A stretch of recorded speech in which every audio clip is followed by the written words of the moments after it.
आज के जो सत्र में हम अनिल जी को बुलाए हैं। अनिल जी जो हैं वो काफी साल से बीज को संग्रहण करने का अलग अलग तरीका और एक बड़े स्तर पे कैसे बीज को उसको रख रखाव कैसे करें और बीज को बरसात से पहले क्या उपाय करना चाहिए, खास करके पौधारोपण के टाइम पर क्या ध्यान रखना चाहिए, इस सब चीजों के ऊपर उनका काफी ज्ञान है। वो सीनियर प्रोग्राम मैनेजर है एफईएस के, और वैसे देखा जाए तो वो एमएससी बायोटेक्नोलॉजी है।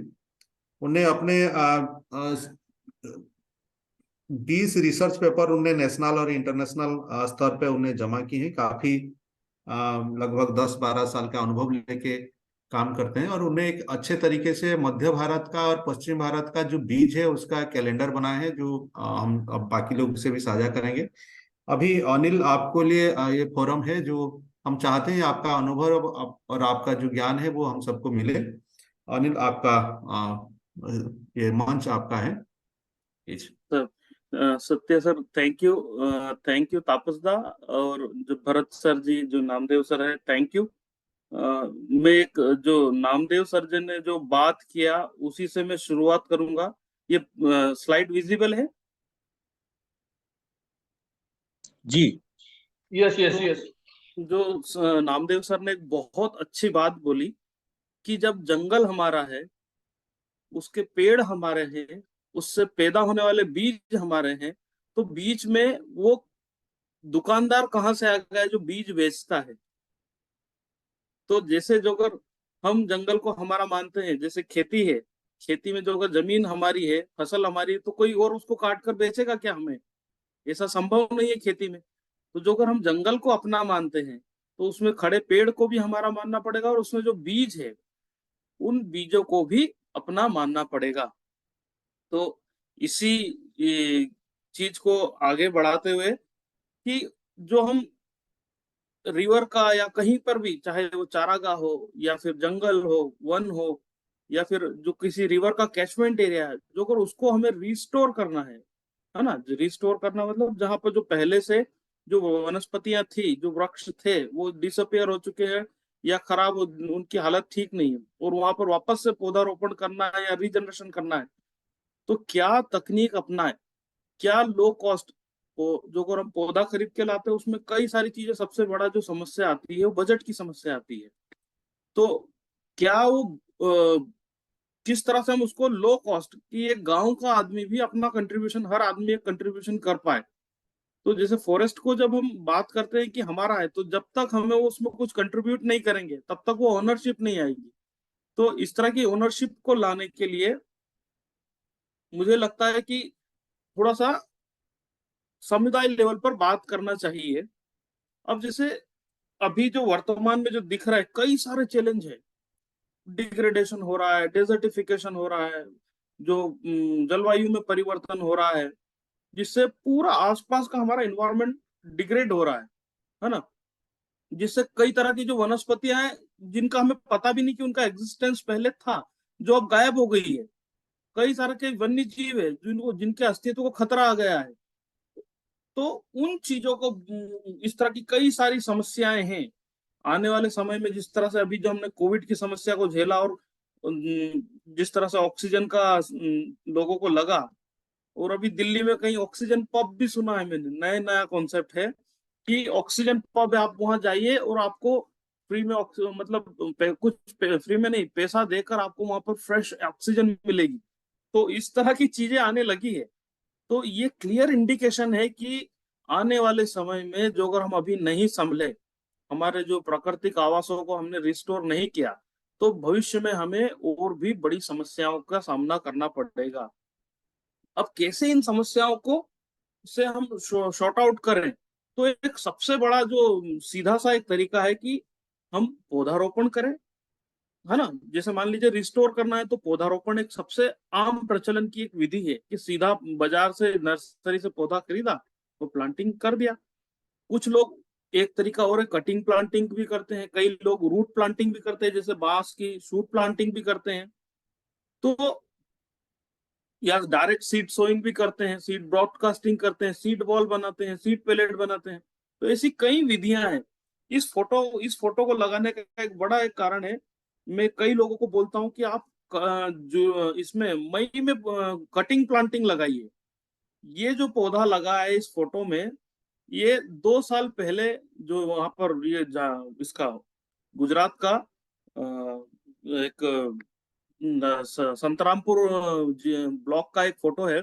2 साल पहले ये सालर, जिसको सलई भी बोलते हैं मध्य प्रदेश में, उसकी कटिंग लगाई थी। अभी उसमें फ्लावरिंग और फ्रूटिंग आ रहा है, और इस तरह के उन्होंने कम से कम 200 पौधे लगाए, 200 कटिंग लगाई थी, और सारी सक्सेसफुली चल रही है। तो क्या लो कॉस्ट मेथड हो जिनसे हम इजीली रिस्टोरेशन का काम कर सकते हैं। अब एक है कि जो एक सीड सोइंग है और एक प्लांटेशन का थोड़ा सा मैंने कंपेरेटिव किया है कि जो हम जब प्लांटेशन या प्लांटिंग करते हैं तो हमारी प्लांटिंग में 20 से 30 स्पीशीज होती है मैक्सिमम। मैंने जहां पर भी देखा 30 स्पीशीज से ज्यादा कहीं पर भी कोई इस तरह का नंबर नहीं होता है। पर क्या हम सोचे कि जंगल में केवल 30 स्पीशीज है? क्या कोई 50 स्पीशीज है जंगल में? जंगल में तो सैकड़ों स्पीशीज है। तो जो अगर कोई स्पीशीज डिग्रेड हो, कोई जंगल डिग्रेड हुआ, तो हम वहां 20-30 स्पीशीज लगाकर उसको रिस्टोर नहीं मानेंगे, क्योंकि अलग अलग स्पीशीज अलग अलग इकोसिस्टम सर्विस देती है, कई जीवों को अलग अलग आवाज देती है। तो जब हम जो अगर हमें फॉरेस्ट को एक्चुअल में रिस्टोर करना है, तो हमें वहां पर 100-200 स्पीशीज को रिस्टोर करने की जरूरत है। तो जैसे प्लांटेशन में तो कम स्पीशीज है। अब उसकी तुलना में जो अगर हम देखें, तो और जो अगर हम समय पर सही बीज का चयन करके उसको कलेक्ट करें, तो हम 100 से 200 स्पीशीज को भी इंट्रोड्यूस कर सकते हैं। अब एक और चीज है कि फॉरेस्ट में केवल ट्री नहीं होते। मेरी आवाज आ रही है सत्य सर? नहीं, बहुत अच्छा आ रहा है, बुलंद आवाज आ रहा है। जी जी जी। आ रही, बहुत अच्छी आवाज आ हाँ हाँ, रही है। जी जी। तो जैसे अब जंगल में केवल हम जाएंगे तो जंगल में केवल पेड़ ही नहीं होते, झाड़ी भी होती है। लता बेल क्लाइंबर जिसको बोलते हैं वो भी होती है, हर्ब भी होती है, शर्ब भी होती है, ग्रास भी होती है। तो हम जब प्लांटिंग करते हैं तो हमारे दिमाग में तो खाली ट्री रहता है। कभी कभार कोई श्रब की बात कर लेता है। तो क्या हमें जंगल में केवल ट्री चाहिए? क्या श्रब नहीं चाहिए? श्रब में जो छुपने वाले छोटे जो स्तनी जीव है, जो पक्षी है, उनके लिए घर कैसे बसाएंगे? खाली जंगल खड़ा कर दिया तो कोई मीनिंग नहीं है। ऐसा ये कई जगह पर हुआ, जैसे इजराइल में, वहां पर उन्होंने ग्रीनरी के लिए प्लांटिंग किया, खूब अच्छे से पूरे हरे पेड़ खड़े, मगर उसमें एक सिंगल पक्षी भी नहीं दिखता। क्यों? ग्रीनरी तो कर लिया, मगर इकोसिस्टम कहाँ से लाएंगे? जो इकोसिस्टम से सर्विस मिलनी चाहिए वो कहाँ से लाएंगे? तो केवल ट्री प्लांटिंग से हल नहीं है, तो उसके लिए हमें श्रब भी है, क्लाइंबर भी है, क्रीपर्स भी है, ग्रास भी है, और अदर जो भी ट्यूबर्स भी है, छोटे छोटे जो ट्यूबर होते हैं उनको भी लगाना जरूरी है। और प्लांटेशन में पैसे की ज्यादा जरूरत पड़ती है, उसके कंपैरिजन में जो अगर हम सीड बीज का कलेक्शन करते हैं तो उसकी तुलना में बहुत कम पैसे की जरूरत पड़ती है। अब सीड में भी क्यों लोकल सीड, क्यों नहीं बाजार का सीड, क्यों नहीं हम कहीं और से बुलाएं? उसके पीछे बहुत बड़े कारण है। जैसे मैं जो अगर देखो, लोकली जो स्पीशीज होती है, वो लाखों साल से इवोल्यूशन की प्रोसेस में वो वहां की कंडीशन को अडॉप्ट किया उसने। उसने वहां रहना, वहां ठंड से लड़ना सीखा है, वहां उसने गर्मी से लड़ना सीखा है, वहां उसने आग से जलने को सीखा है। तो जो अगर लोकल स्पीशीज, लोकल सीड है, तो उस लोकल कंडीशन के अकॉर्डिंग उसके अंदर गुण आ जाते हैं, और उसका सर्वाइवल होने के चांस भी ज्यादा होते हैं। और लोकल सीड से कम्युनिटी को इकोनॉमिक सपोर्ट भी मिलता है। मैंने एक ये फोटो जान करके लगाया है ना, मतलब थोड़े से रैंडम फोटो है। तो ये फोटो राजस्थान राज्य के उदयपुर जो जिला है उसका एक तहसील है झाडोल, उसका एक गांव है। ये जो परिवार है, इन्होंने 70,000 कुछ 500 रुपए कमाए। ये जो हन के सामने दिख रहा है आपको बोरों में भरा हुआ, आप इमेजिन नहीं कर सकते, वो घास का बीज है। इस पूरी फैमिली ने कुछ 4-5 दिन लगकर, 7-8 लोग थे इनकी फैमिली में, इन्होंने लगकर घास का बीज इकट्ठा किया और उसको सेल किया। इनके जो गांव में समिति के माध्यम से दूसरी समितियों को, जहां पर डिग्रेडेड ग्रासलैंड है, वहां ये बीज बेचा इन्होंने। तो इनको 70,500 रुपए जैसा कुछ मिला, और ये घास का बीज बहुत छोटे से पीरियड के लिए आता है, 10 से 20 दिन में आता है और चला भी जाता है। मगर जब इन समुदाय का हमने कैपेसिटी बिल्ड किया, तो आज एक जो ये बहुत poor of the poorest family उस गांव की, जिनके पास 2 बीघा जमीन है केवल खेती के लिए, वो पूरी तरह से लेबर पर निर्भर डिपेंड करते हैं, मजदूरी पर। आज जो अगर उस फैमिली को 10-20 दिन में जो अगर 70,000 रुपये मिल रहे हैं, तो कितना बड़ा एक फैमिली को हम सपोर्ट दे सकते हैं। अब लोकल सीट भी है, मगर सीट जो अगर है तो उसकी उम्र क्या है? तो एक जैसे जो कमल है, कमल तो आपने देखा होगा ना, पानी के अंदर जो रहता है, तालाबों में, पोखरों में, उसकी उम्र ऑन रिकॉर्ड अभी तक 1300 साल है ना। उसके सीड की वाइबिलिटी, वाइबिलिटी मतलब कि उसका जो पौधा है वो कितने दिनों, उसका बीज है वो कितने दिनों के बाद भी रखा है तो वो जर्मिनेट हो जाएगा। और शॉर्टेज की बात करें तो एक बेसना है, सेलिक्स, ये थोड़ा सा हमारे यहाँ का कम इंट्रोड्यूस स्पीशीज है, 6 दिन। अब 6 दिन और 1300 साल, तो मतलब हमें हमारे सीड की उम्र पता होनी चाहिए कि भैया मेरे सीड वाइबल कितने दिनों तक जिंदा रहता है। हम कभी, आपने सोचा कि हम धान लगा रहे हैं, गेहूं लगा रहे हैं, तो 10 साल पुराना धान का बीज या गेहूं का बीज लगा दें? आप किसान से बात कीजिए, वो तुरंत मना कर देगा, नहीं हमें ये बीज चाहिए नहीं।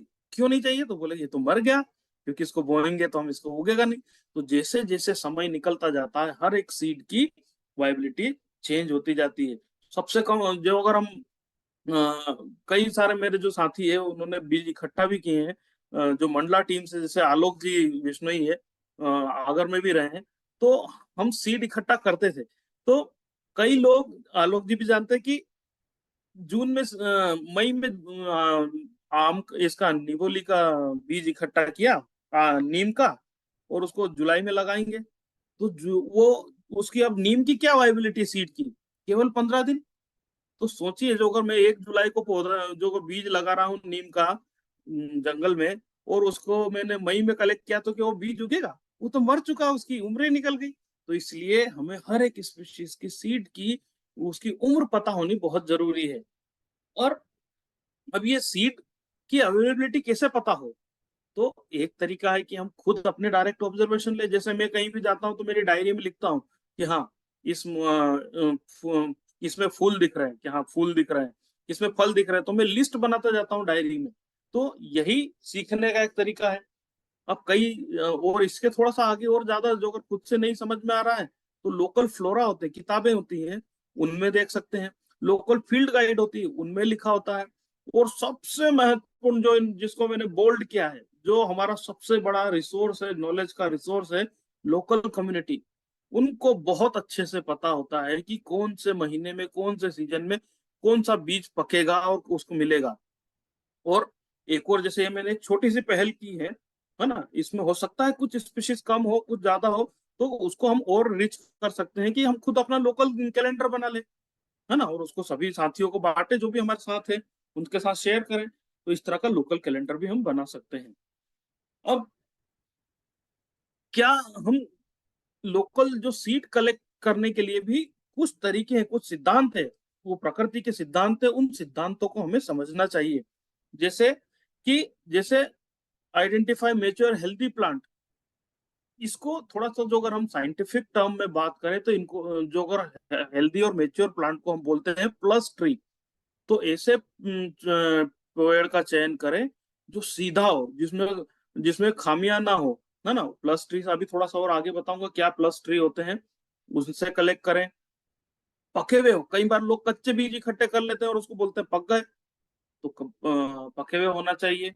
और कई बार, मैंने एक साथी को देखा हमारे, वो बीज इकट्ठा कर रहे हैं, उसके अंदर ऑलरेडी पानी से धोया वो गीला, और उसी के अंदर हम बीज डाले जा रहे हैं, और उसमें कचरा भी लगा हुआ है। तो जिसमें भी हम सीड कलेक्ट करते हैं, तो वो वारदान, चाहे वो कंटेनर लोहे का डब्बा हो, चाहे प्लास्टिक का डब्बा हो, चाहे वो सीमेंट की खाली बोरी साफ धुली हुई वो हो, या जो भी हमारे पास साधन है, उसको उसको साफ सुथरा होना चाहिए। और बीजों को धूप में, कई एक साथी को देखा हमने हमारे एक टीम में, तो उन्होंने कहा कि हमने बीज कलेक्ट कर लिया। और मैंने कहा अच्छा, और क्या कर रहे हो? तो बोले हमने उनको सुखा दिया। तो मैंने फोटो भेजो, देखा तो वो सब धूप में सुखा रहे। तो सीड को धूप में सुखाने की बजाय हमें छांव में प्रेफर करना चाहिए, छांव में सुखाना चाहिए। अब कई बार क्या होता है, जैसे कई लोगों को बीज का अंदाजा नहीं होता कि ये बीज कौन सी प्रजाति का है ना। बीज पहचानना थोड़ा सा मुश्किल है। लोकल कम्युनिटी अच्छे से पहचानती है, हम जैसे लोग जो थोड़े से शहर या गांव में, गांव से बाहर रहते हैं, उनके लिए पहचानना मुश्किल होता है। तो सीड का जो जो भी बैग कंटेनर है उस पर प्रॉपर स्पीशीज का नाम लिखें, है ना, प्रजाति का नाम, स्थानीय नाम, वैज्ञानिक नाम नहीं पता हो तो स्थानीय नाम लिखें, कब कलेक्ट किया वो लिखें, और कहाँ से कलेक्ट किया ये भी जरूर लिखें, और रेगुलरली चेक करते रहें, है ना। और एक सबसे बड़ी एक समस्या आती है, बीज कलेक्ट कर लिया, स्टोर भी कर लिया, और उसको स्टोर वाली लोकेशन का पता नहीं कहाँ रखें। तो जिस प्रकार आप किसान से पूछेगा कि वो धान का बीज कैसे बचा के रखता है, तो जो अगर आपको सच में जो अगर बीजारोपण करना है, सच में अच्छा बीज चाहिए, तो आपको जो किसान पद्धति अपनाता है कि भैया ड्राई सूखा जगह है, और जहां पर कीड़े मकोड़े नहीं खाएंगे उसको, कोकरेच नहीं खाएंगे, चूहे नहीं खाएंगे, गिलहरियां नहीं खाएंगे, है ना, ऐसी जगह पर उसको स्टोर करना है, उसमें फंगस नहीं लगेगी, ऐसी जगह पर उसको स्टोर करना है, तो उसको स्टोर का भी, स्टोरेज भी बराबर होना चाहिए। अब ये जैसे प्लस ट्री की बात कर रहे थे हम, तो क्लियर बोल मतलब उसका जो तना है वो बिल्कुल सीधा होना चाहिए, मध्यम उम्र, बहुत पुराना, ज्यादा एज का पौधा भी ना हो कि बिल्कुल बुढ़ा हो गया उससे ले रहे हैं, है ना, दिखने में थोड़ा सा उसका ठीक दिखे, है ना। गठाने जो गठाने हैं या फिर उसमें ज्यादा मोड़ तोड़ है, वो इस तरह के पौधों से बचना चाहिए। तो जो एस लिखा हुआ सुपीरियर है, इंफीरियर, तो हमें सुपीरियर ट्री से बीज कलेक्ट करना चाहिए। जैसे हम कहीं से बीज भी खरीदते हैं शहर से खेती के लिए, तो हम कोशिश करते हैं ना कि हमें अच्छा बीज मिले। तो वैसे ही जो अगर हमें जंगल में बीजारोपण करना है तो हमें अच्छे सोर्स से बीज चाहिए। अच्छे बीज के क्या कैरेक्टर हैं? अच्छे इलाइट या प्लस ट्री से कलेक्ट होना चाहिए, लाइव हो, है ना, जिंदा बीज होना चाहिए। पैथोजन मतलब कई बार देखा कि बीज के अंदर कीड़ा लग रहा है और उस बीज को इकट्ठा करके रखा है, उसमें से वो इल्ली निकल रही है, उसके अंदर इंसेक्ट ने एग ले किया था तो उसमें से इल्ली निकल रही है, पैथोजन फ्री होना चाहिए। कई बार बीज के साथ हम ढेर सारे पत्ते कचरा भी डाल देते, इनर मटेरियल, उससे फ्री होना चाहिए। लोकल ओरिजिन का होना चाहिए, पका हुआ अच्छा होना चाहिए, और उस पर लेबलिंग जरूर होना चाहिए कि भैया कितना पुराना है, हमें उसकी उम्र पता होना बहुत जरूरी है ना। बाजार से खरीदते हैं तो हमें कहीं भी उम्र का पता नहीं चलता है ना। अभी इस पर थोड़ा सा और चर्चा करेंगे। और जैसे हम इसका कोई बीज देखते हैं तो उसके ऊपर कुछ रिंकल पड़े होते हैं, झुर्रियां, झुर्रीदार नहीं होना चाहिए, नॉर्मल शेप साइज में होना चाहिए, अच्छा कलर होना चाहिए, और फिजिकल उसमें टूट फूट वाला बीज नहीं होना चाहिए, है ना। अब एक जो अभी मैंने जस्ट पहले किया कि स्टोर पीरियड बहुत महत्वपूर्ण है। बाजार से जब हम बीज खरीदते हैं, मान लीजिए कि, तो हमें उसकी कितने साल पुराना हमें पता नहीं होता। जैसे मान लीजिए मैं एक व्यापारी हूँ, मैंने इस साल 10 टन बीज इकट्ठा करवा लिया, मगर 5 टन ही बीज बिका, तो क्या मैं वो 5 टन बीज फेंक दूंगा? मैं कभी नहीं फेंकूंगा। मैं उस बीज को अगले साल नया बीज जब परचेस करूंगा उसमें मिलाकर उसको बेचूंगा, है ना। तो बाजार से खरीदने में एक नुकसान है, ठीक है। अब बीज को बोने की क्या मेथड है ना। एक तो जैसे जो पहले फोटो में दिख रहा है उसको बोलेंगे डिबलिंग या नोचिंग, है ना। उसको थोड़ा सा हम गेती से, फावड़े से, या और कुदाली से, या जो भी हमारे पास औजार है उससे नोचिंग करके बोए। या फिर जो ऊपर सबसे कॉर्नर पर दिख रहा है, जो कुछ बीज चट्टानों की जो दरारें होती है उसमें बो सकते हैं, कुछ जो झाड़ियां हैं झाड़ियों में बो सकते हैं बीज, और सीड बॉल बनाकर भी बो सकते हैं बीजों को। ये अलग अलग मेथड है। एक सबसे बड़ा प्रिंसिपल है सीड सोइंग में कि जो भी बीज जितना साइज का, उसको उससे 2 गुनी जो अगर गहराई में बोया तो उस बीज से, वो बीज तो जर्मिनेट होगा मगर वो मर जाएगा, उससे कभी पेड़ नहीं बनेगा। तो एक सीधा सा प्रिंसिपल है, थंब रूल है कि जो बीज जितना मोटा है उसको उतना ही गहरा गाड़ा जाए, है ना। मान लीजिए 1 इंच मोटाई का बीज है तो उसको 1 इंच ही गाड़ा जाए, 1 इंच से 2 इंच के बीच में, उससे ज्यादा नहीं उसको गहराई में डालना है। तो अगर ज्यादा गहराई में डाल दिया तो बीज उगेगा और वहीं मर जाएगा। वो इस थंब रूल को विशेष ध्यान देना है। अब एक और एक बड़ा चलन चला है लोगों का, जो मैं खूब देखता हूं, कि सीड बॉल बनानी है साहब, सीड बॉल बना रहे, सीड बॉल की जगह वो सीड बम बना रहे। क्या कर रहे हैं वो? बीज तो लगा रहे हैं उसमें धोकड़े का, और सीड बॉल बना रहे हैं वो जो टेनिस बॉल है इतनी बड़ी, सारे बीज मरेंगे उसमें। वही सिद्धांत की, जो अगर आपको सीड को बोना है तो उसका 1 सेंटीमीटर मोटा, मतलब उससे 2 गुनी साइज का ही सीड बॉल बना है, 2 गुनी साइज से ज्यादा मोटा गोली नहीं बना है उसकी सीड बॉल। और सभी बीजों की सीड बॉल बनाते हैं लोग, कई जगह देखा मैंने। नीम की, जामुन की, खजूर की, महुआ की, सब की सीड बॉल बन रही है। तो सीड बॉल सभी की जरूरत नहीं है। सीड बॉल बनाने का उद्देश्य हमें पता होना चाहिए कि सीड बॉल क्यों बना रहे हैं। सीड बॉल बनाने का कारण है कि हम जो अगर कई दुर्गम क्षेत्र है, पहाड़ी है, जहां पर हम नहीं जा सकते, हमारे पास लेबर कम है ना, कि एक जगह से हम दूर तक फैला सकते हैं, इसलिए सीड बॉल बना रहे हैं। इसलिए नहीं कि हम केवल सीड बॉल एक फोटो खिंचवाने के लिए या एक्टिविटी के लिए कर रहे हैं। तो जो भी बीज जून महीने के बाद जो पकता है, चाहे नीम हो, जामुन हो, खजूर हो, आम हो, महुआ हो, इनके सीड बॉल कभी भी नहीं बनेगी। इनको रिकैल्सिट्रेंट सीड बोलते हैं और ये मर जाएगी। ये सारे सड़ेंगे, एक भी बीज की सीड बॉल नहीं बन का सक्सेसफुल नहीं होगी। तो जो ऑर्थोडॉक्स सीड के, जो मतलब जो हार्ड है, जिनके बीज जैसे बबूल हुआ, बेर हुआ, खेजड़ी, अमलतास, इमली, पलाश, लुनिया, ऐसे कई सारे, गोदल, है ना, कड़ाया, इनके सब के बीजों को सीड बॉल बना सकते हैं। मगर सीड बॉल बनाते समय ध्यान रखें, सीड बॉल बनानी है, सीड बम नहीं बनाने। और सीड बॉल की जगह सबसे ज्यादा प्रिफर है करें कि सीड पैलेट बनाए, जो नीचे पीले कलर की दिख रहे हैं ना, इधर राइट लेफ्ट हैंड साइड पर जो बनी हुई सारी सीड पैलेट है, गोल रोटी की तरह बना लिया और उसको दबा देते हैं, तो वो क्या होगा, लुढ़क कर नहीं जाएगी। जो अगर ये सारी गोल गोल बना दी तो सारी लुढ़क कर बारिश में एक जगह इकट्ठी हो जाएगी। सीड बॉल बनाने की मेथड क्या है? तो हमें सीड बॉल बनाने के लिए तीन तीन चीजें प्रमुख चाहिए और उसके साथ बीज चाहिए। तो सेंड रेती चाहिए, थोड़ा सा गोबर खाद, सड़ी हुई गोबर खाद चाहिए, गोबर नहीं चाहिए, कई लोग गोबर डाल देते हैं तो उसमें वो टर्माइट को इनविटेशन कार्ड छपवा कर दे दिया कि आ जाओ, सीड को भी खा लो और गोबर को भी खा लो। क्ले मिट्टी चाहिए। तो तीनों का हम एक एक अनुपात का रेशो तैयार करेंगे और फिर उसमें बीज डालेंगे। और सारे बीजों को मिक्स नहीं करना है, फिर ये बीजों को मिक्स करना है ऐसे कि जो सेम साइज के बीज हैं, उन सेम साइज के बीजों के ही एक साथ मिक्स करके सीड बॉल बनानी है। तो जिस तरह से जो लड्डू बाटी बनाते हैं ना, चूरमा, उनको सबको मिक्स करना है, उसमें सीड बॉल मिक्स करना है और उनके गोल छोटी छोटी गोलियां बनानी है, जो बीज का साइज के अनुसार। और फिर उनको थोड़ा सा प्रेस कर देंगे। और एक और अच्छा है, उनको प्रेस करने के बाद जिस तरह से हम काजू कतली काटते हैं ना शादियों में मिठाई में, या खोपरा पाक या बर्फी, इस तरह से उसको काट ले तो ये और भी अच्छा होता है। सीड बॉल बनाने का ये तरीका, सीड बॉल नहीं बनाना है कभी भी हमें, है ना, बड़े बड़े बना लेते हैं टेनिस बॉल के साइज के, है ना। बीज की साइज को देखकर हमें सीड बॉल बनाना है। और जो भी बीज जून के बाद पक रहे हैं, उनका सीड बॉल कभी नहीं बनाना है। एक सबसे अच्छा सोर्स होता है नेचुरली ट्रीटेड सीड। ये सीड, नील गाय बैठी थी एक जगह और सामने कम से कम 2.5 किलो बेर का सीड पड़ा था। ये सारा जब जब जानवर खा लेता है, जो जुगाली करने वाले जीव है, वो खाने के बाद उसको जब बैठते हैं एक जगह जुगाली करते हैं, तो सब एक जगह सीड ला ला कर डालते जाते हैं। तो वो सीड कलेक्शन करने का भी एक अच्छा सोर्स है। मगर ये ध्यान रखें कि उसकी ज्यादा पुराने बीज ना हो, 1 साल के अंदर वाले ही बीज हो। ट्रीटेड सीड भी हम कलेक्ट कर सकते हैं। सीड जो अगर आपने कलेक्ट किया है तो सोइंग का कौन कब करें उसको सोइंग? कई लोग सोचते हैं कि 2 3 4 बरसात हो जाए फिर सोइंग करेंगे। कभी भी नहीं। सबसे जो पहले सीड सोइंग करती है प्रकृति, फिर दूसरे नंबर पर करते हैं अ, जो हमारे किसान, है ना, किसान फसल बोता ना तुरंत।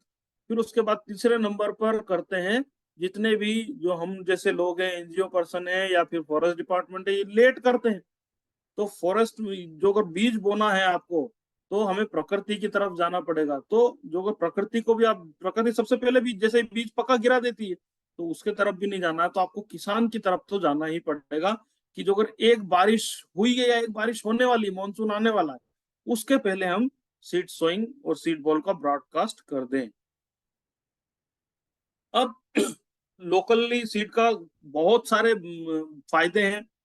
वो बायोडायवर्सिटी बढ़ेगी क्योंकि हमारे पास ट्री, श्रब, ग्रास, हर्ब सबका बीज है।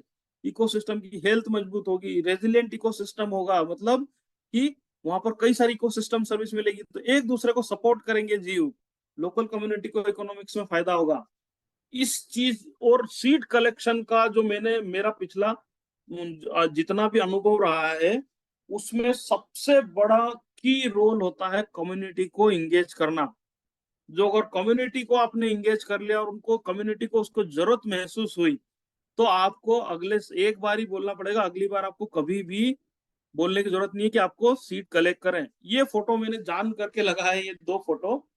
आप कभी राजस्थान आए और राजस्थान में मेवाड़ वाले क्षेत्र में जाएं, उदयपुर, बांसवाड़ा, उदयपुर का, उदयपुर, चित्तौड़गढ़, इधर वाले राजसमंद वाले एरिया में, तो यहाँ पर एक ट्रेडिशनली एक बरसात के टाइम पर एक उत्सव मनाते हैं, गौरी उत्सव। तो उस गौरी उत्सव में वो कम से कम 45 दिन चलता है गाँव में, और उस उत्सव में लोग मुखौटे बनाते हैं लकड़ी के। अब वो लकड़ी के मुखौटे बनाते हैं, ये जो पेड़ दिख रहा है इसकी छाल से। तो मैंने गांव में पूछा कि अच्छा, आप तो ये मुखौटे बनाते हैं, तो आपके पास तो बहुत सारे, ये जंगल में, पूरा जंगल में ये मुखौटे वाला ये पेड़ खूब होगा। तो उन्होंने कहा कि नहीं साहब, ये तो बिल्कुल ही कम हो गया। तो मैंने कहा फिर अब आप एक काम करो, गौरी बंद कर दो, अगले 5-10 साल बाद आप गौरी किसी भी कीमत पर नहीं खेल पाएंगे। तो वो तो गुस्सा हो गया कि आप ऐसा कैसे कर रहे हो, हम तो, हमारे तो सदियों से चली आ रही परंपरा। तो मैंने कहा फिर प्लास्टिक के मुखौटे लगाओ। बोले नहीं, ये तो नियम है कि हमारे देवता इस पेड़ के खाल के मुकुटों के बाद ही इससे हम करते हैं, गौरी का खेल करते हैं। फिर मैंने कहा कि जंगल में कितने पेड़ बचे? तो उन्होंने कहा नहीं बचे। तो फिर, तो उसका सीड कलेक्शन आज से 3 साल पहले मैंने बोला था, अब किसी को सीड कलेक्शन कहने का जरूरत नहीं पड़ रहा है। उस पूरे लैंडस्केप में लोग अपना सीड कलेक्ट करते हैं। कुछ लोगों ने तो अपनी खुद की नर्सरियां बना ली, और वो बीजों को और उन पौधों को एक दूसरे को बांटते हैं और स्प्रेड करते हैं। तो हमें देखना पड़ेगा कि कम्युनिटी को हम किस तरह से इंगेज कर सकते हैं। ये जस्ट एक एक उदाहरण है, ऐसे कई उदाहरण है जिनसे हम कम्युनिटी को इंगेज कर सकते हैं। एक और सबसे बड़ा एक एक एक और बहुत अच्छा एक जो मुझे लगा, ये इनिशिएटिव मेरा बिल्कुल भी नहीं था, गांव से ही खुद का इनिशिएटिव था। मैंने लोगों को देखा कि सीड एक्सचेंज हो रहा है, एक दूसरे को सीड दे रहे हैं कि आपके पास, अच्छा, फोन करके बात कर रहे हैं, अरे हमारे पास महुआ का बीज बहुत सारा इकट्ठा हो गया है, आपके पास क्या तेंदू का है क्या? तो ऐसे में कम्युनिटी को एक्सचेंज वाला एक बहुत अच्छा ऑप्शन हुआ। तो फिर हमने इसके लिए, एक्सचेंज के लिए, लोगों से बोलने लगे कि हाँ, आप अपनी डिमांड दीजिए, आपको कौन सा बीज चाहिए और आपके पास कौन सा ज्यादा है। तो इस तरह से लोगों ने आपस में एक्सचेंज किया। तो ये भी एक बहुत अच्छा सक्सेसफुल एक स्टोरी है कि आप सीड एक्सचेंज से भी इसको, सीड कलेक्शन को बढ़ा सकते हैं। कई सारे लोग डेड सीड यूज कर जाते हैं, मरे हुए सीड, कई पुराने सीड यूज इकट्ठा कर लेते हैं, गीले सीडों की सोइंग कर देते हैं, खाली खोखला वाले सीड वो लगा देते, जले हुए सीड बो देते हैं, इन्फेक्टेड और टूटे फूटे बीज। तो इनसे बचना चाहिए। ये फोटो में दिख रहा है आपको, ये बहेड़ा के सीड है।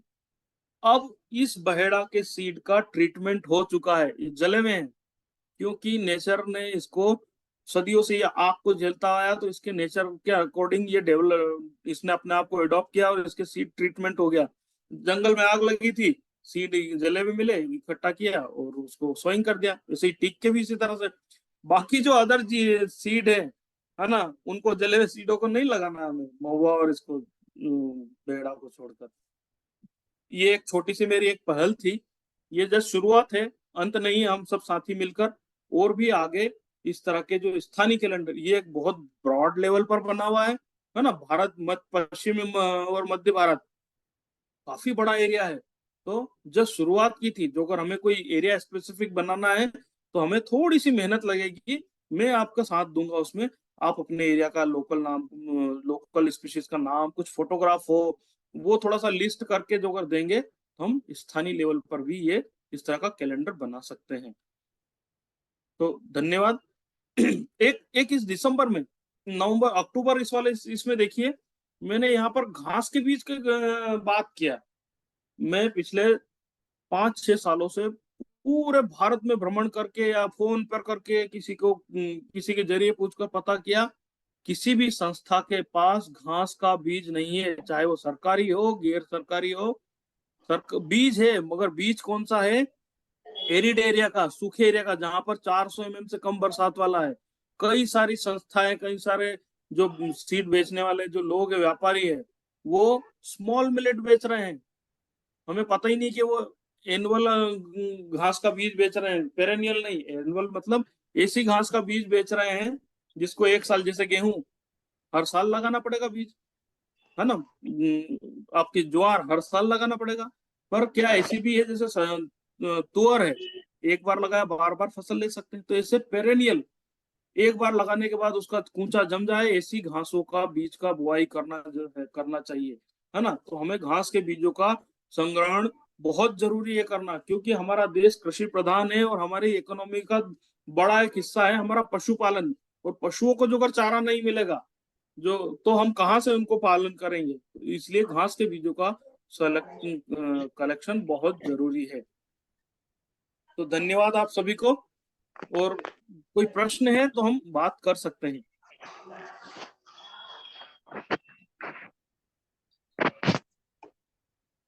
थैंक्स अनिल, बहुत अच्छा लगा सुन के। साथियों कोई सवाल है तो उसको ले सकते हैं।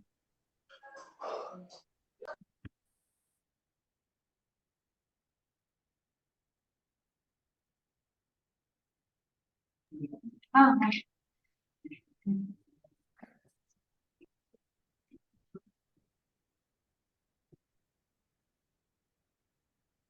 नमस्कार, थैंक यू अनिल जी। जी और काफी अच्छी जानकारी थी, ये अच्छा आपने शेयर किया।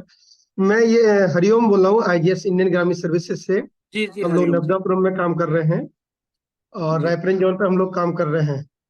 तो मैं ये जानना चाहूंगा कि जैसे बहुत से सारा हम लोग प्लांटेशन करते हैं, तो कौन से सीजन में अधिकतम बीज हमको बांस का बीज कलेक्ट करना है, या कुछ स्थानीय स्तर पर जो बीज कलेक्ट करना है, तो सबसे अच्छा मौसम कौन सा होता है? इसके अलावा जैसे एक सीजन तो अभी आपने बताया कि ये है ही, जिसपे हम लोग अभी शुरुआत कर सकते हैं। इसके अलावा भी कोई और प्रिकॉशन हमको रखना जरूरी है क्या आगे के सीजन में? देखिए, सबसे जो हम, क्योंकि हम ट्रॉपिकल एरिया में रहते हैं, है ना, तो हमारे जो फॉरेस्ट है ज्यादातर ट्रॉपिकल ड्राई डेसिडियस फॉरेस्ट है।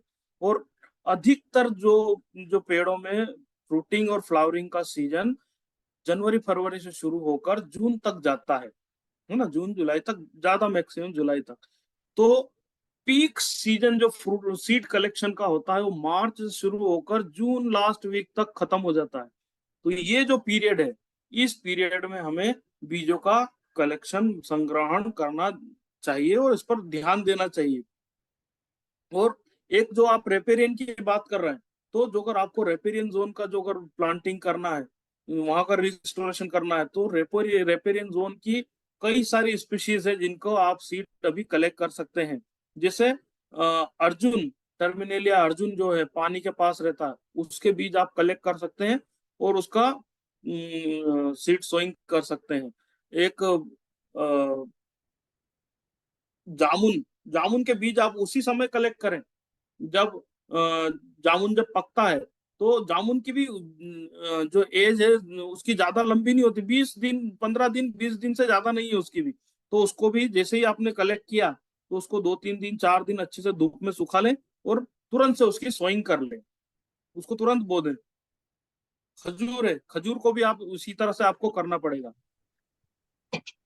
Thank you. दूसरा ये जानना चाहूंगा कि कुछ टाइम लिमिट होती है क्या कि सीड को कितने दिनों तक अपन लोग रखें? जैसे आपने बताया कि एक साल के पुराना बीज नहीं होना चाहिए, तो कम से कम कितना अपन लोग टाइम उसमें रखें कि इतने दिनों में उस सीड बॉल को हम लोग यूज कर सकें?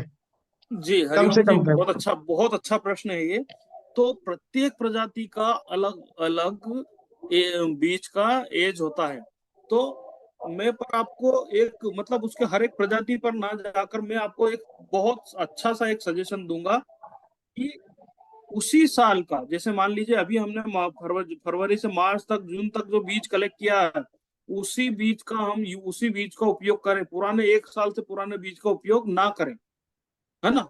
या फिर जैसे मान लीजिए आपने सितंबर अक्टूबर में जो बीज इकट्ठा किया दिसंबर में, उसको हम्म आप जुलाई में बोइए। उससे पुराना हम्म बीज आप कभी भी इस्तेमाल ना करें, क्योंकि जैसे जैसे समय बीतता जाता है वैसे वैसे सीड की वाइबिलिटी या उसकी उगने की जो जर्मिनेशन की जो क्षमता है ना, वो कम हो खत्म होती जाएगा। जाती है ना। Thank you. जी थैंक जी। You. Thank you. Thank you.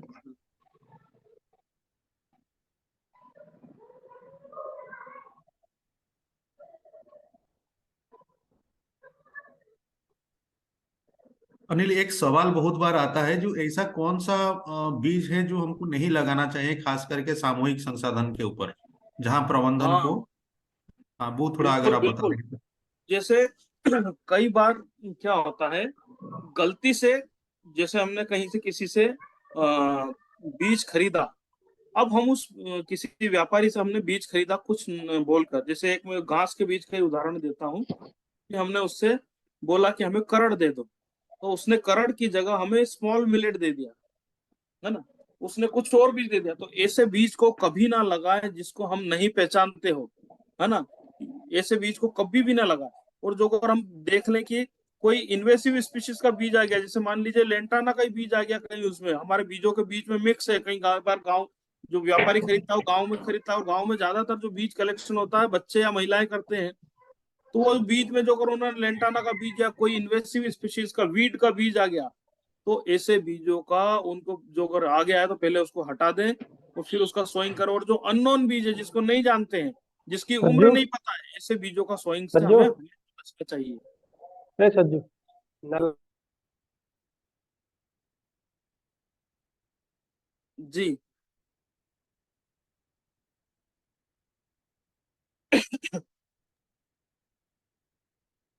Pradyumna भाई का हाथ उठा दे। प्रद्युम्न भाई कोई सवाल पूछना चाह रहे हैं क्या? हाँ हाँ सत्य। अनिल प्रद्युम्न बोल रहा हूँ मंडला से। सर कैसे हैं? बढ़िया है। अनिल, ये थोड़ा समझना था, जैसे बहुत सारे टाइम में ना हम जब सामुदायिक भूमि में कुछ वृक्षारोपण करना चाह रहे हैं, या कुछ बीज ये करने के लिए, सीड सोइंग करने के लिए चाह रहे हैं, तभी बहुत सारे प्रिकॉशन हमको लेना पड़ता है। स्पेशली जब हम बोलते हैं ना कि जैसे क्या कहते हैं, बबूल कहते हैं उसको, बबूल जी जी। या और भी एक कुछ है, कांटा वाला है और वो सादा वाला भी है। तो हम्म उसको अगर कहीं भी लगाने के लिए, क्योंकि वो के अच्छा फोडर होता है, उसको हम्म जब हम लगाने के लिए सोचते हैं, तो फिर हमको कहीं ना कहीं से कुछ इन्फॉर्मेशन मिलता है कि नहीं उसको मत लगाओ, वो बहुत इन्वेसिव है, वो पूरा फैल जाएगा, उसका मैनेजमेंट करना बड़ा मुश्किल हो जाता है। तो ऐसा कितने प्रकार का इन्वेसिव है जो नॉर्मली हमको अवॉइड करना चाहिए, या सही में करना चाहिए या नहीं चाहिए, वो भी हमको पता नहीं है। थोड़ा उसके ऊपर थोड़ा बात करोगे तो थोड़ा अच्छा रहेगा।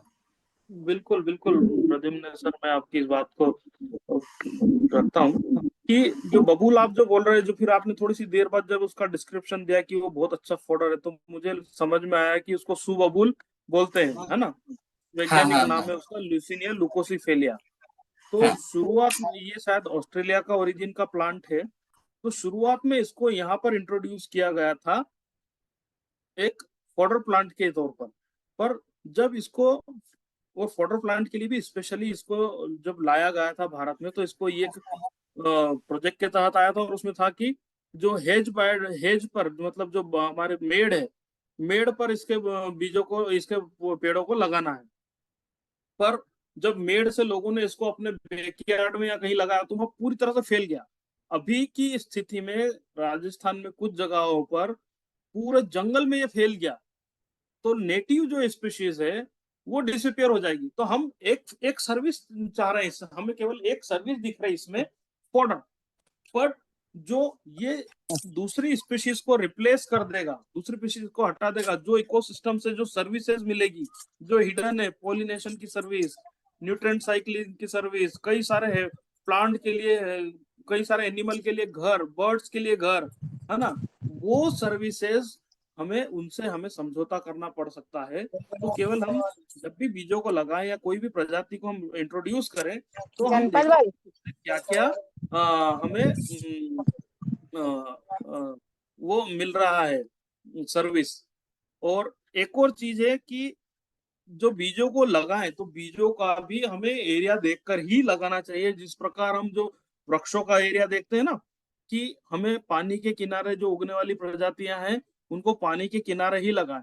तो एक बहुत अच्छा एक प्रैक्टिस जो मैंने अभी राजस्थान में शुरू किया, कि जब बीज कलेक्ट करते हैं, तो लोगों से जहां वो पेड़ है, उस पेड़ के आसपास की मिट्टी के बारे में, पत्थर के बारे में, चट्टान कौन सी है, पानी से कितनी दूरी पर है, वो सारी जानकारी से उनको ही लिखने के लिए बोला।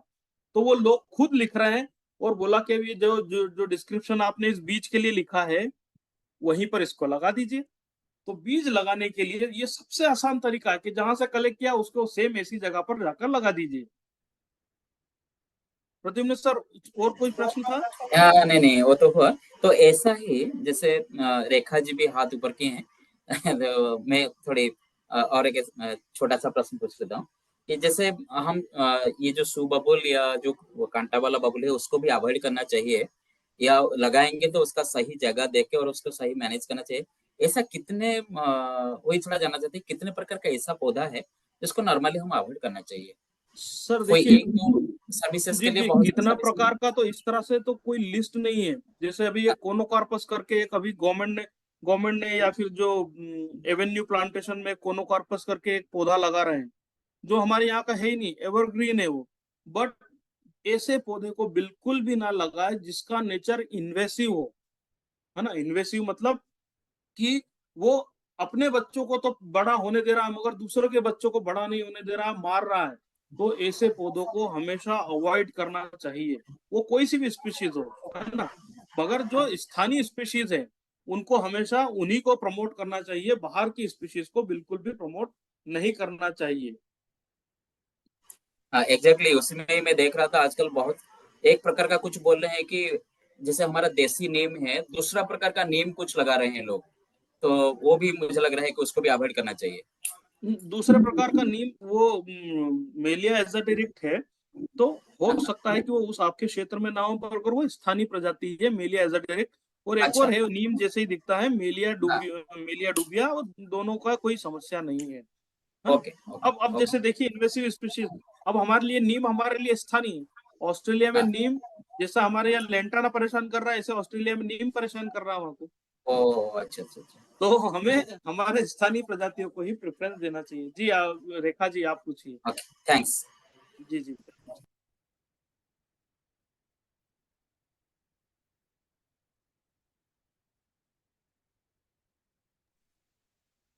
दीदी पूछिए प्रश्न।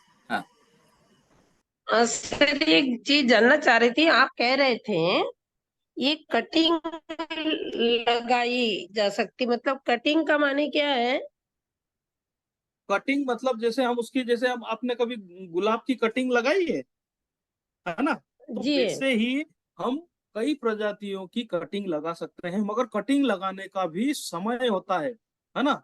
और कटिंग लगाने के लिए भी विशेष तरह के ध्यान देने की जरूरत होती है। जैसे आपने सेमल का पेड़ देखा है, जी सेमल के पेड़ की कटिंग बहुत अच्छे से लगाई जा सकती है ना।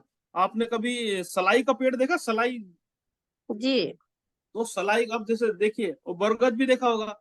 अब बरगद जी और सलाई का देखिए, जो अगर आप सलाई को बारिश में लगाएंगे तो वो मर जाएगा।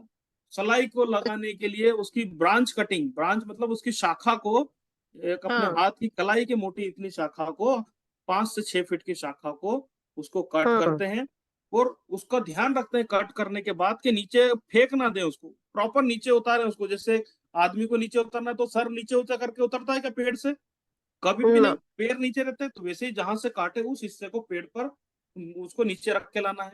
अब जब उसको ट्रांसपोर्ट करते हैं तो इंसान को, कभी हम बस में उल्टा बैठते हैं क्या सर के बल? कभी भी नहीं बैठते।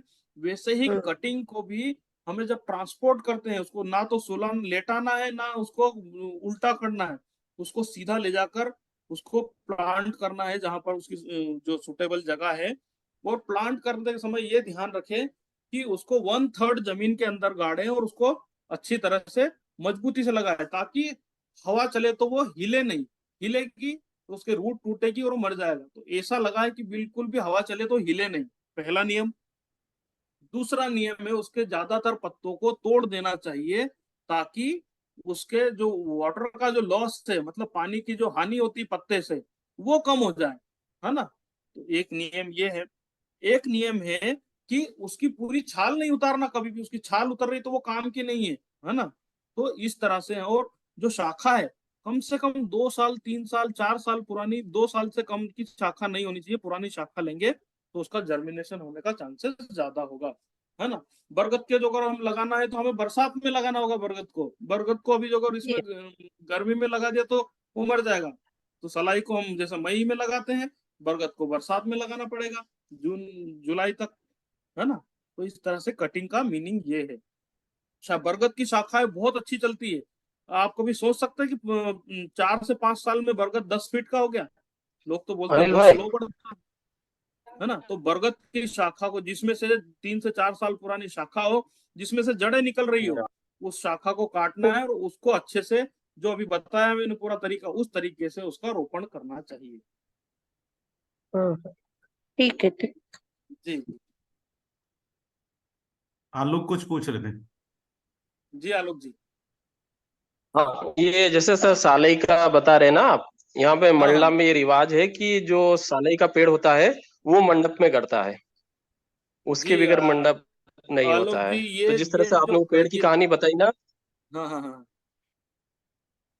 वो एक एग्जाम्पल था आलोक, तो फनी था। वही कहानी यहाँ पे तो हमने भी यही चीज चर्चा करा था। आलोक और जी, उन्होंने बहुत भी यही अच्छी बात जानकारी है। दी थी कि इसकी ये जो कलम बात लगती है है, ना, सारी चीज होती ये है। मंडला से चलती हुई मालवा से हाँ, होती हुई राजस्थान तक आई है। यहाँ पर आदिवासी समुदाय में शादी पर हर घर के पास में वो बड़ी सी कलम लगाता है, और जैसे मान लीजिए 10 बच्चे हैं, उसके 5 बच्चे हैं, 2 बच्चे हैं, तो हर एक बच्चे के नाम से एक पेड़ लगाता है।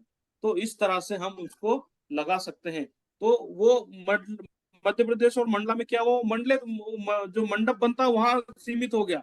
मगर राजस्थान में जो देखेंगे तो वो मंडप में नहीं लगाते, उसको घर के बाहर लगाते हैं, है ना। तो हमें उसको थोड़ा सा, जो अगर इस तरह की जो रीति रिवाज है, तो हमें उनको थोड़ा आस्था के साथ, उनके रीति रिवाज के साथ जोड़कर हम उसको सलाई का प्रोपागेशन करवा सकते हैं। धीरे धीरे सलाई खत्म हो रहा है ना, क्योंकि उससे कई सारे बिल्कुल एनटीएफ भी बिल्कुल। कलेक्ट होते हैं, उससे गम कलेक्ट करते हैं लोग, उस पर टैपिंग करते हैं, मतलब कट लगाते हैं, है ना। तो इस तरह से कर सकते हैं आलोक जी। हम्म, वो भी हुआ। और जैसे सुबोबुल का आप बता रहे थे, आपने एग्जांपल दिया, अगर मैं इसको बाउंड्री के रूप में भी कभी बहुत अच्छा यूज करा है, मतलब उस जगह उसको हाँ, यूज कर सकते हैं ताकि उसका मैनेज भी कर सकते हैं, और बाकी फॉरेस्ट को भी वो प्रोटेक्ट करके रखता है। फॉरेस्ट का तो मैं कभी भी सलाह नहीं दूंगा, इसको मतलब कॉमन जो लैंड जो में तो कभी प्लांटेशन नहीं ये लगाना लगाया है, नहीं नहीं ये नहीं, प्लांटेशन की बाउंड्री नहीं, पर भी कुछ कुछ कभी बाउंड्री सलाह पे नहीं लगाया दूंगा। जहाँ पे नहीं, ऐसी जरूरत है। आलोक नहीं उसमें नहीं, नहीं जाएंगे पौधारोपण की अभी। जो कर रहे हैं उसकी ये बाउंड्री पर भी नहीं लगाना चाहिए। किसी मैं और का कोई सफिक सवाल है तो हमारे पास। बबूल तो पशुओं के चारे के लिए अधिकतर लगाया जाता है उसको, हाँ, तो वो उसको सबसे अच्छा है मतलब, कि अपने निजी हाँ जमीन पर रखें। निजी जमीन पर हाँ, क्या वो होता है कि उसके हमारा लिए कंट्रोल होता ये है नहीं पूरी होता, तरह वो से। जंगल बनाने के काम का नहीं है पौधा। हाँ हाँ जी। कोई और किसी का सवाल है तो हम लेते हैं उसको।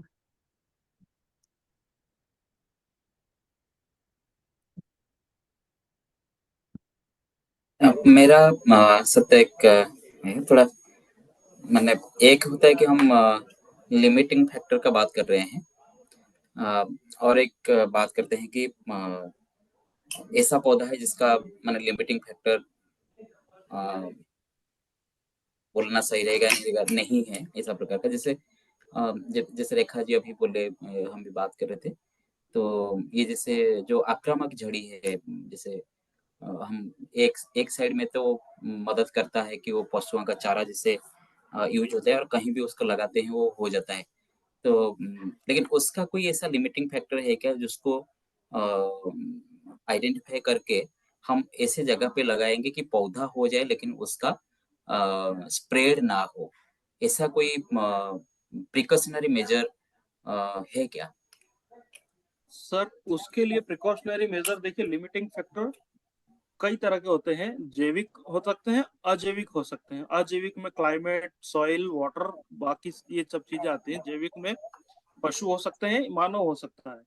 तो जंगल में उसको अजैविक फैक्टर, उसको मैनेज करने वाले जैविक फैक्टर कुछ भी नहीं है।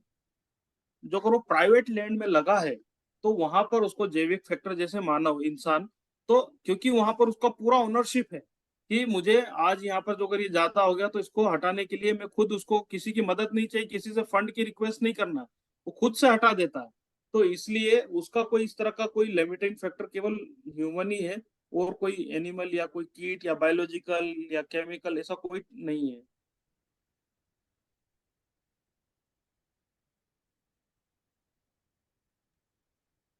हाँ, अनिल जी, मेरा एक धन्यवाद अंकित। सवाल है। जी जी जी सर। अनिल, मेरा एक सवाल है। आपका प्रेजेंटेशन तो बहुत बढ़िया है। मेरा एक सवाल जो है प्रैक्टिकल, एक प्रॉब्लम है। क्या है कि जो हम लोग जहाँ पर काम करते हैं वहाँ पर क्रॉप डेप्रिडेशन हो रहा है। जी। बाप रे बाप, इतना! हेलो। तो क्रॉप, हाँ, जो क्रॉप डेप्रिडेशन जो हो रहा है, तो हर्बीवोर आ करके जो फसल का, खेती का नुकसान हो रहा है। आप तो का जी तो अनुभव है, ऐसे कुछ पौधा है जो बायोफेंसिंग कर सकता है? बाप रे बाप, कौन ऐसे चला रहेगा इसमें? कुछ भी प्रोटोकॉल मेंटेन नहीं करते। तो तो क्या है, जो ऐसे बायो फेंसिंग के हो लिए सक है, इसमें होगा कॉस्ट इफेक्टिव होगा, लो कॉस्ट होगा, और उसको क्या है, रेप्लिकेबल भी कर सकता है, हेक्टर हेक्टर लैंड में आप कर सकते हैं। ऐसे कुछ है? तो बायो फेंसिंग के लिए सर जो एक आप कौन से क्षेत्र से हैं सर? मध्य प्रदेश में? हाँ, मध्य प्रदेश में जितना कॉरिडोर एरिया है, कानापिंच कॉरिडोर, काना जी अचनापार जी जी जी। कॉरिडोर, तो बांदा उस कॉरिडोर, वो जी जी जी एरिया में उस हम लोग काम करते हैं जहाँ पर क्रॉप डेप्रिडेशन ज्यादा है, बालाघाट जी एरिया। जी जी जी।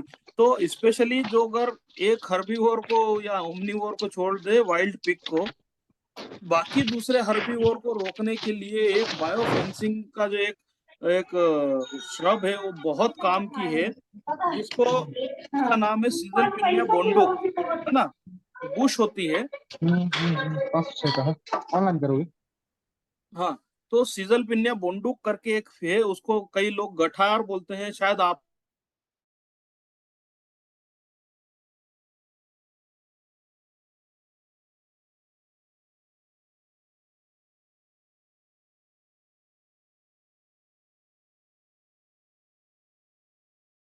Mute unmute.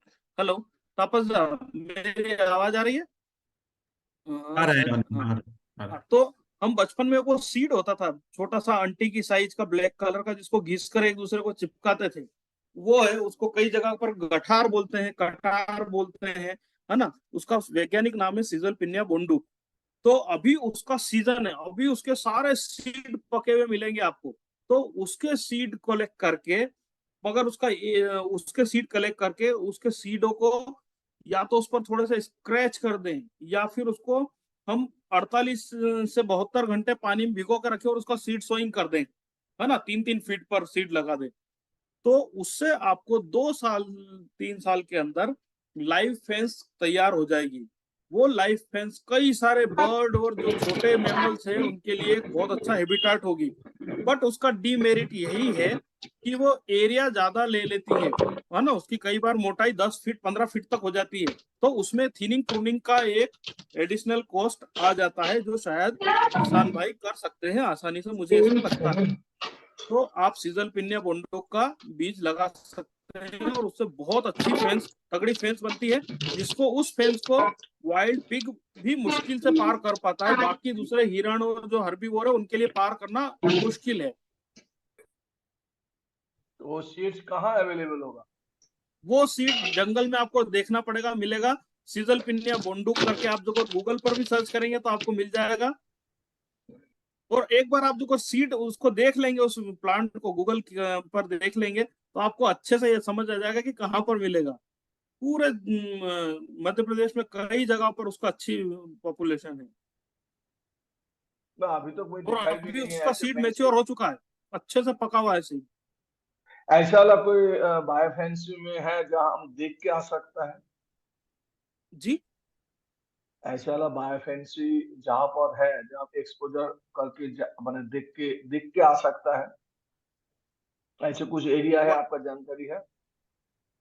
Wild pig. नहीं नहीं, ये नहीं, जो खबर आपको था। वो आप जो कह रहे हैं ना वो बात करेंगे, लेकिन मैं कह रहा था ये सवाल पहले ले लेते हैं, फिर ये मैं अच्छा, आपको अनिल से कनेक्ट कर दूंगा। ठीक। जी। जी जी। कोई और सवाल अगर है, नहीं तो फिर हम क्लोज कर, हम इतना समय उससे 10 मिनट के आगे। तो, हाँ,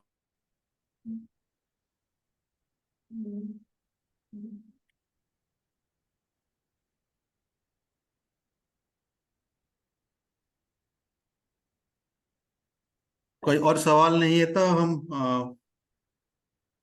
चलो सर तक इस क्लोज कर लो। सत्र, हाँ, इसी सत्र को यहीं विराम देते हैं। और थैंक्स अनिल, आप अपना समय निकाले और इस सत्र को बढ़ाई। काफी सर थैंक यू ऑल अच्छा सर। सत्र रहा, हमको काफी जानकारी मिला। और थैंक्स टू SDIA नेटवर्क तापसदा और सारे पार्टिसिपेंट्स, मॉडरेटर हमारे नामदेव जी, और इस सारे के पीछे हमारा SDI के और प्रधान के शालिनी है, जो इस सारा डिजाइन करना, ये सब काम में बहुत मेहनत करते रहे। सबको बहुत बहुत धन्यवाद। और आज इस सत्र को यहीं से विराम देते हैं और आशा करते हैं कि इस साल और अच्छे तरीके से कैंपेन को करेंगे और अच्छे तरीके से बीज को अभी से संग्रहण का शुरू करेंगे और अच्छे से जब बीज के बुआई का समय आएगा तो उसको अच्छे से करेंगे। ये सत्र यहाँ खत्म नहीं होगा, हम अगले महीने और एक सत्र कर रहे हैं जो RP सिंह सर के साथ रहेगा। आशा करते हैं आप लोग सारे रहेंगे और ऐसे सत्र हम साल भर करते रहेंगे इस कैंपेन के इर्द गिर्द। और हम सारे साथियों के साथ साझा करेंगे कि हमारा किस तरह का इस कैंपेन को आगे लेके जाएंगे और आप सबसे बात करके इसको आगे बढ़ाएंगे। धन्यवाद। Thank you.